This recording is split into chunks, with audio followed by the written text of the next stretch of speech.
എന്റെ പൊന്നുമോൻ എന്റെ കണ്ണൊന്നു നനഞ്ഞ, എന്റെ മുഖമൊന്നു വാടിയ സങ്കടപ്പെടുന്ന മകനായിരുന്നു റബ്ബേ. അവനാണ് എന്റെ നേരെ കൈപൊക്കുന്നത്, അവനാണ് എന്നെ കയർത്ത് സംസാരിക്കുന്നത്, അവനാണ് എന്നെ വേദനിപ്പിക്കുന്നത്. എന്തു പറ്റി പടച്ചവന്? എന്റെ മക്കൾക്ക് എന്തു പറ്റി പടച്ചവന്? അതിനുള്ള മറുപടിയാണ് അല്ല പറയുന്നത്.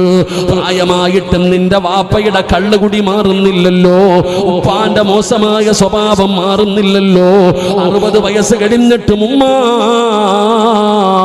പെങ്ങളെ നിന്റെ ഉമ്മ സീരിയൽ കാണുന്നില്ല, തലമറയ്ക്കാറില്ലല്ലോ, ശപിക്കുകയല്ലേ, ചീത്ത പറയുകയല്ലേ, ഉപദേശിക്കുന്നവരെ കളിയാക്കുകയല്ലേ, തലമറയ്ക്കാൻ പോലും മടിയാണല്ലോ.